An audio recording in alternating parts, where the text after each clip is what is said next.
Hello guys, magandang gabi sa lahat. Ayan, meron po tayong order na 15,000 na package o yung tinatawag na piso wifi plus SIM-based internet na package. Ayan. So, customer ito from Kalinan, Davao City. Ayan. So, natin i-deliver lang natin ito kasi yung customer lang bali yung customer lang pala yung magse-set up, okay?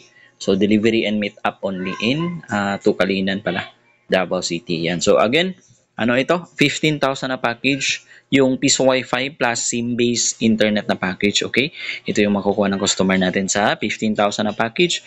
Yung kasamang outdoor extender dyan is yung Compass EW71. Ayan. So, ito yan. So, dalawang tig 10 meters na Cat6 LAN cable. Ayan. So, yung isa ginamit natin for testing. Ayan. So, connected ito patungo doon sa ating, okay, sa ating wait lang. Okay, connected yan patungo dito sa ating, okay, modem. Okay, yan kita nyo. Kapag umilaw to, meaning may internet na yung ating vendo. Ayan, connected yung ating vendo. Ayan. Siyempre, hindi mawawala yung ating 2x3 size na tarpaulin. Okay, syempre yung ating vendo na curve box, naka-lead frame na rin. Okay, so dahil kasama with SIM base pala ito, kasama dito yung open line modem. Ayan, so open line meaning pwede mong saksakan yan kahit na anong SIM. If ano yung malakas na SIM sa inyo, pwede mong saksakan dyan. So syempre yung kasali sa package natin is yung GOMO SIM. Yan, yung GOMO SIM pala nakasaksak na dito yan, so kita nyo. Yan, meron na yung may signal na yan. Yan, kita nyo. Okay? Siyempre, kasali sa package yung ating, yung antenna ng modem. Ito yung hybrid MeMo antenna. Yan, so ito yung sasaksak dyan para at least stable yung sagap na internet connection ng modem. Okay, siyempre yung ating, yung power supply ng modem. Okay? Ayan, so, ayan, sige, itetest natin, pakita natin sa customer na gumagana yung vendo na connected doon sa ating modem. Okay, connected yan. Okay? Yan, sige. Try natin mag-connect diyan sa outdoor extender. Yung gusto pala ipangalan ng customer diyan, punta tayo sa isang phone. Okay, connect na tayo diyan. Wait lang, okay? Hanapin natin. Ayan, yung gusto ipangalan diyan. Di ba? Ayan. So, yan yung Butter Piece Wi-Fi. Ayan, connect tayo diyan sa Butter Piece Wi-Fi. Ayan. So, wait natin a few seconds. Ayan. Magpa-pop up yan sa customer portal. Okay? Again, yung vendor natin is connected tayo dyan sa sa modem para ipakita sa customer na gumagana yung vendor kahit na connected tayo sa modem. Okay? Yan lang yung source na internet connection natin. Okay, click natin yung vendor rates. Wait lang.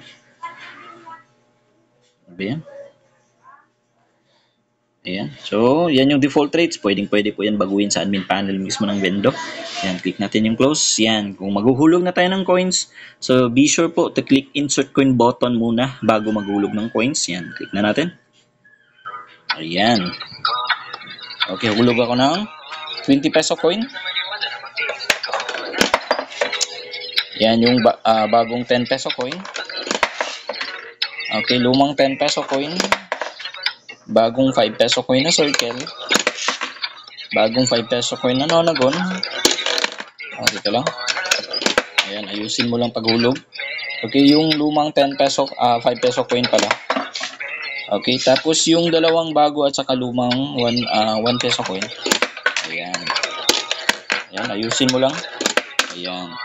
Okay, so dapat 57. Tama yung pagbasa. Click natin yung done. Ayan. So, mostly mag-i-exit yan and then may magpa-pop up sa taas, meaning connected ka na yan sa vendor. Ayan, so, connected. Okay?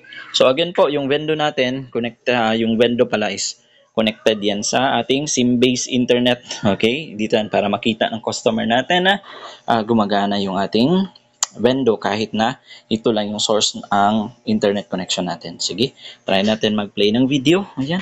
So, kita nyo, connected na tayo sa Butterpiece Wi-Fi. Ayan. So, play tayo ng video. Punta tayo sa PureTuber again. Hindi ito sponsor po. Ayan. So, maganda lang yung gamitin yung PureTuber kasi automatically magpi-play yung video. Wala nang yung mga yung ads. Okay? Ayan. So, kita nyo.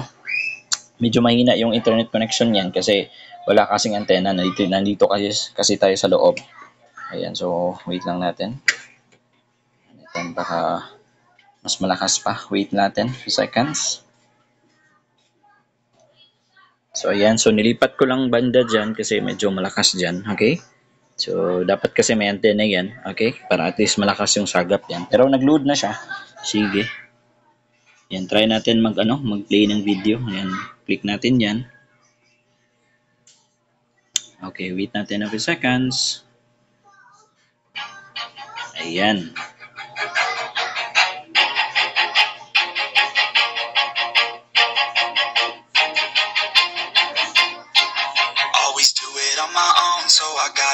Okay, nag-play yung video. Ayan. So, play ulit tayo ng isa. Ayan, play natin yan.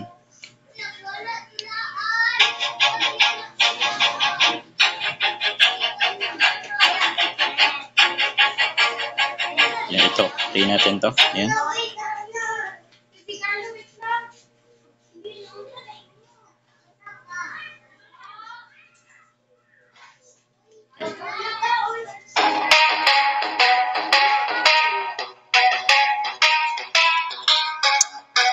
Ayan, so kita nyo, nag-play yung video and then connected tayo sa Butterpiece Wi-Fi. So, meaning gumagana yung window natin. Okay, walang problema. So, again po, ito, customer ito from Kalinan, Davao City. Yung order niya po is yung 15,000 na package na Piece Wi-Fi. Yan, Piece Wi-Fi with SIM-based internet po. Okay? Ayan, so ayan po siya. Piece Wi-Fi plus SIM-based internet. Okay?